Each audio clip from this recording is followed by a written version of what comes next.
Bonsoir mes chers amis qualiticiens et qualiticiens et auto-acteurs dans le monde de management de la qualité.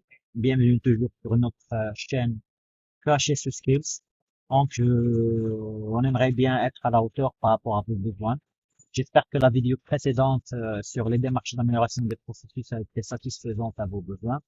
Et j'aimerais bien sûr partager avec vous un nouveau sujet qui est l'analyse de risque, santé, sécurité au travail ou environnement pour plus ou moins présenter les outils et les démarches et les aspects sur lesquels il faut se focaliser pour avoir une analyse de risque euh, exhaustive par rapport à besoin. Donc n'oubliez pas de s'abonner, générer des commentaires, générer des propositions pour des sujets à développer et même si vous avez un besoin documentaire, vous pouvez soit nous demander aux commentaires, soit consulter notre plateforme phsetools.com qui vous présente les opportunités en termes de travail, job, et aussi documents, guides et derniers articles sur l'évolution du management PHSE au monde.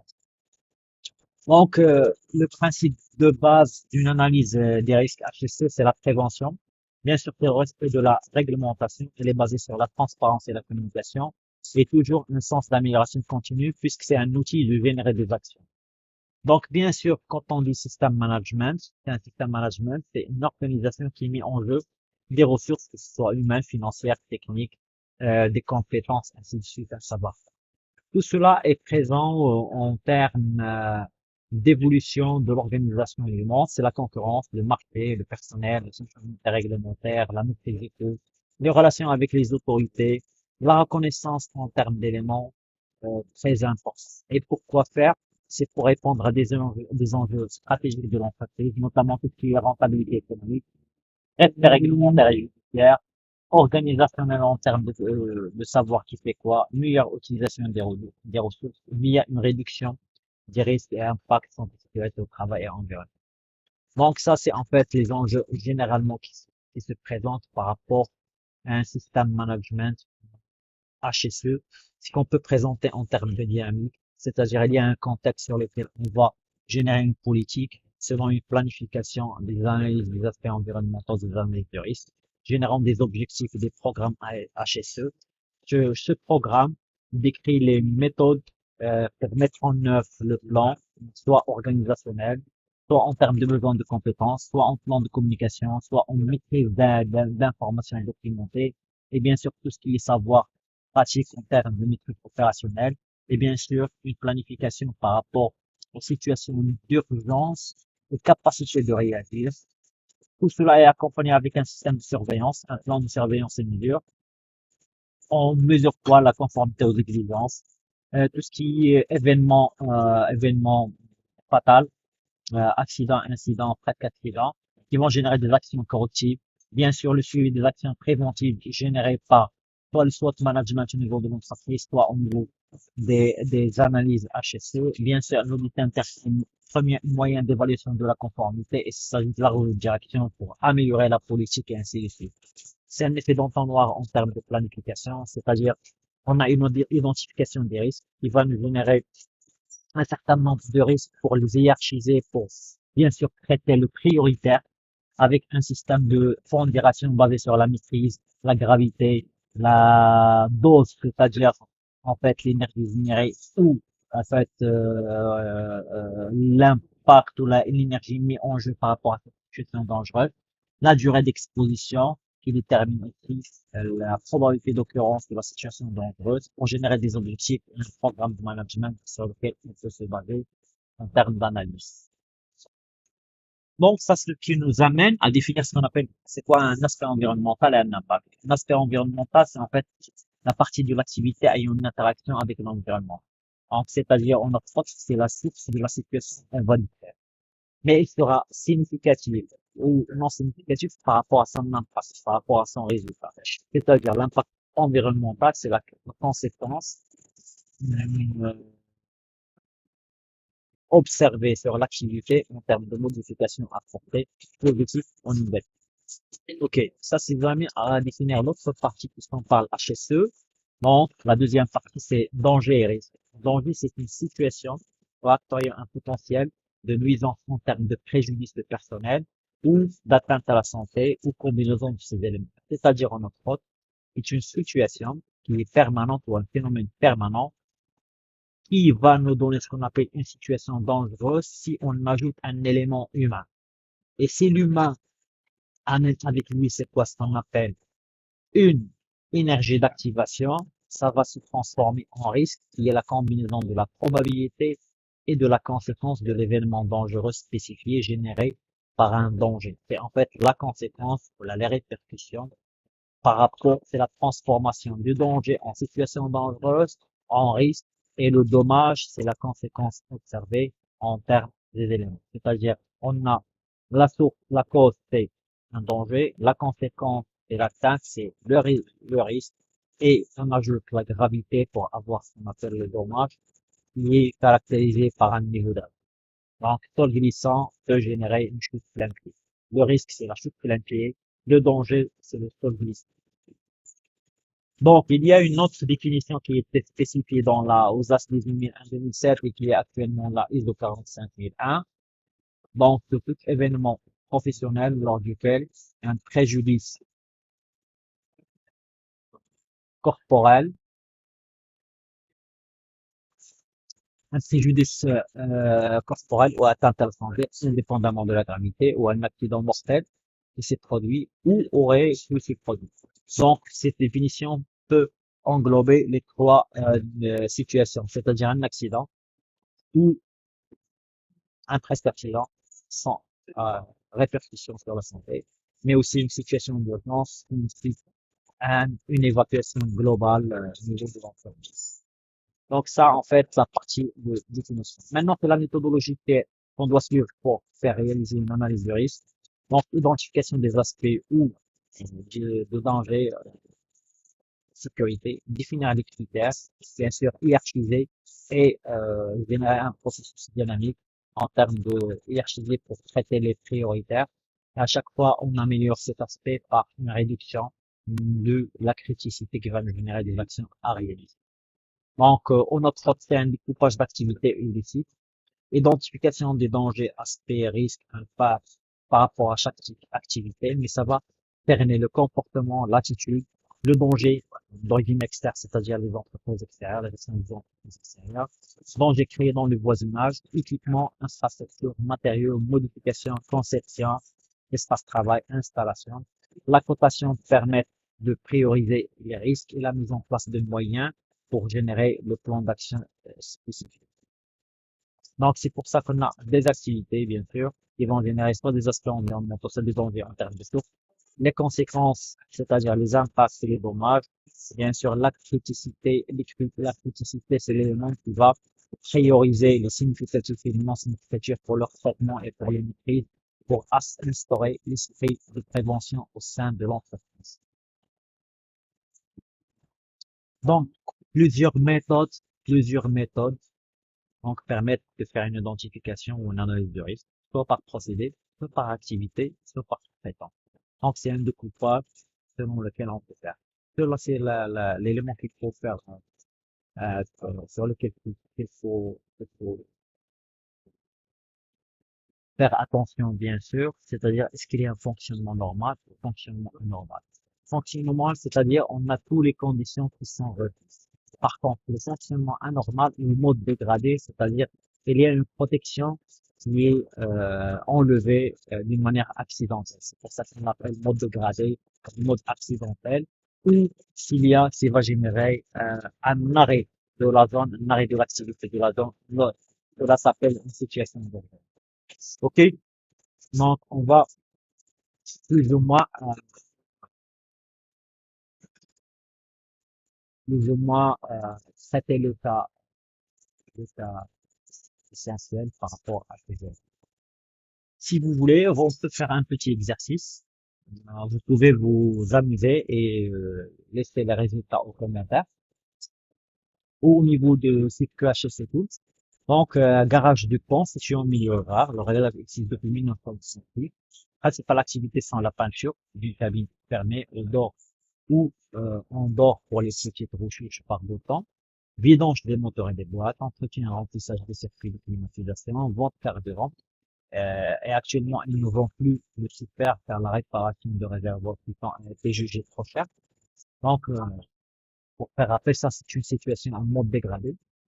Donc, il reste encore un terrain une trentaine de véhicules hors d'usage serrés dans un champ, en pente et derrière le garage. So, donc, on coffre une trentaine de véhicules hors d'usage garés devant les événements. Donc, pour procéder, pour réaliser cet exercice, donc il faut déterminer les activités, les aspects environnementaux et bien sûr les impacts. Aussi, sur la partie environnement et de la partie sécurité, il faut définir les activités, les dangers, les situations dangereuses et les risques. Ou risque, situation dangereuse, c'est en fait un autre processus complémentaire. Donc, pour cela, il faut bien faire ce schéma, se rappeler de ce schéma, c'est-à-dire il y a une activité selon un fonctionnement normal ou anormal et situation d'urgence. Les éléments d'entrée en termes d'environnement, soit de l'eau, soit de l'énergie, une matière première, soit des ressources. En termes de sortie, ça s'appelle les aspects en mode d'entrée, en mode consommation, ou des impacts, c'est-à-dire les rejets liquides, rejets atmosphériques, d'effets, nuisances, c'est ce qu'on appelle les éléments, les impacts qui génèrent des impacts, c'est une pollution avec un répercussion, pollution de l'air, de l'eau, nuisance aux déchets, nuisance sonore, nuisance visuelle, aux paysagères, dégradation de milieu de la faune ou perte matière.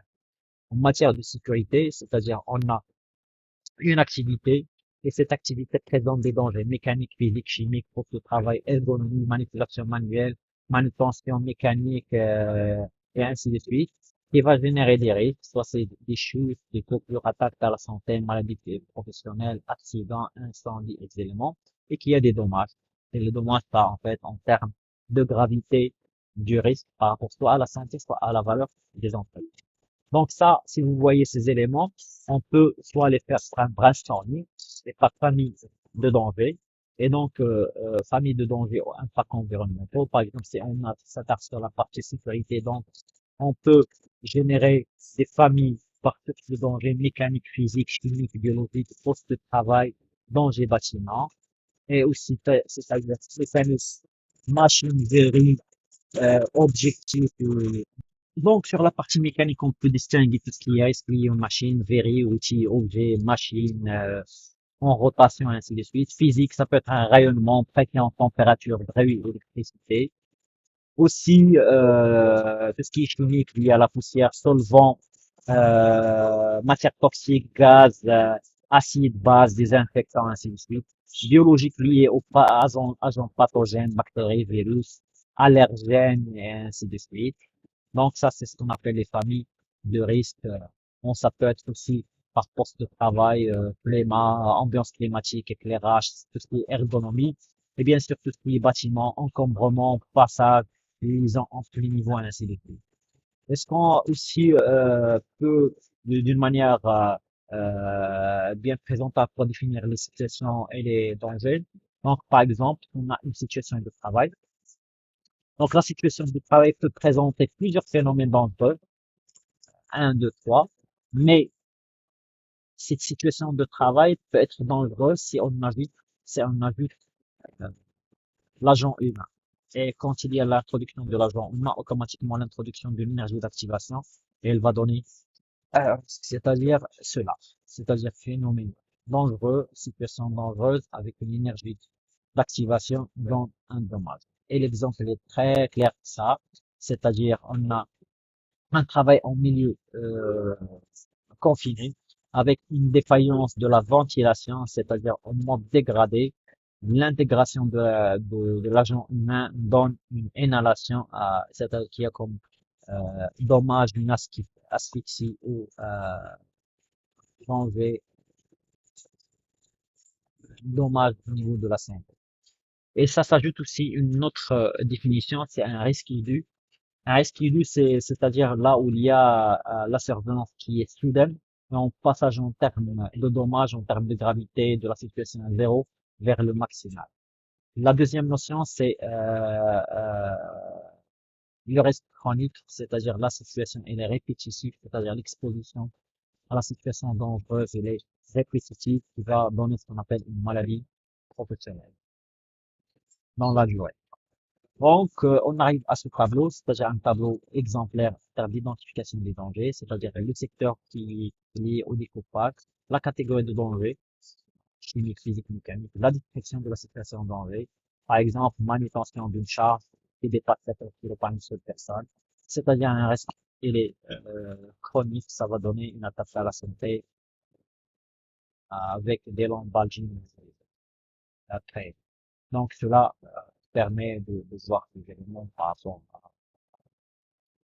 Donc, le tableau suivant va nous permettre un peu de définir les conséquences, bien sûr, c'est-à-dire en termes d'impact et les moyens de prévention, la capacité de réagir pour un peu, ainsi que les situations d'urgence avec leurs tests, ça peut être utilisé comme ça. Donc, et en fin de compte, on peut faire un exercice, l'exercice initial qu'on a fait, définissant les activités, les aspects au danger, les impacts et les risques, mais on va définir ce qu'on appelle les risques pour déterminer quels sont les risques prioritaires pour ça. Donc, pour cela, il faut d'une manière nécessaire de définir les critères de significativité, la qualité de la crise, c'est-à-dire sensibilité du milieu, gravité de l'impact, fréquence de l'événement, durée d'exposition, quantité et dangerosité, conformité réglementaire, ça peut s'ajouter, des plaintes, des réclamations, des impacts sur l'économie publique et ainsi de suite. Tout cela va vous permettre de définir les critères et définir ce qu'on appelle une échelle de cotation. Par exemple, sensiblement pas sensible, sensible 2, non sensible 1, gravité sur une échelle de 4 ou une échelle de 6, fréquence, c'est-à-dire en termes de répétition de fréquence de travail, quantité ou durée d'exposition, c'est-à-dire 1 heure sur les 8 heures ou 2 heures ou les 8 heures, c'est-à-dire on travaille dans le milieu poussiéreux, par exemple, les agents qui travaillent dans tout ce qui est carrière et ainsi de suite. Donc, ça peut aussi définir en termes de quantité. Ça va nous donner ce tableau. Donc, c'est le tableau à tailler en termes de cotation. Ça peut être aussi un scoring, comme ça, un Excel de 20, qui va vous permettre de hiérarchiser ces éléments. Donc, par exemple, ça fait la suite, la maîtrise, mais aussi ça peut avoir un scoring. Donc, ça, c'est les exemples de fréquence, gravité, maîtrise, avec une cotation totale, soit un produit, soit un tableau d'hydro, c'est-à-dire la probabilité et les rapporter à la fréquence et la. Donc ça, c'est un exemple en termes de, aussi de méthode descriptive. Voici aussi un tableau qui va vous permettre d'avoir ces éléments et ça, le niveau de maîtrise avec un scoring total pour archiver l'ensemble des situations dangereuses environnementales sous santé, sécurité et travail. Et à la fin définir avec ce qu'on appelle un- la loi de Pareto. Donc, c'est la loi de Pareto pour définir le 20% premier critique, donc pour les traiter d'une manière élémentaire. Donc, si on fait une révision par rapport à tout ça, c'est-à-dire notre autre, donc on a une activité, c'est de l'analyse environnementale et sécurité. Donc, tout ce qui est modification de produits, modification de l'activité, ségrégation, et ainsi de suite, peuvent être en termes d'analyse et le retour d'expérience, une vision nouvelle, résultats d'audit peuvent être un élément d'entrée pour réaliser une analyse environnementale et sécurité selon une procédure qu'on gère toujours en termes de ça. Et le but, c'est de générer des actions de maîtrise pour prévenir les risques ou les impacts environnementaux selon lesquels on s'est défini préalablement. Donc, et ça, c'est en fait selon un groupe de travail pluridisciplinaire qui peut effectuer ça selon les méthodes. Bien sûr, on a fait une analyse du risque et après, donc et après, donc puisque après, donc il faut aussi ce qu'on appelle la revue et la revue tient en compte les incidents qu'on a effectués, l'état du lieu permanent qui va avoir un, un, une, impact sur la politique qui va être modifiée pour générer des objectifs, des nouveaux cibles, un plan d'action, une programmation avec une actualisation du système management de la santé, sécurité au travail et l'environnement. Donc, on arrive à notre fin pour cette vidéo. Merci pour ça. À la prochaine vidéo qui sera dédiée sur la norme 14001 version 2015. Bien sûr, aussi la norme aussi 45001 version 2018 pour leur mettre en place. Et après, ça va être le système intégré, comment mettre en place un système management intégré. Merci beaucoup de votre attention.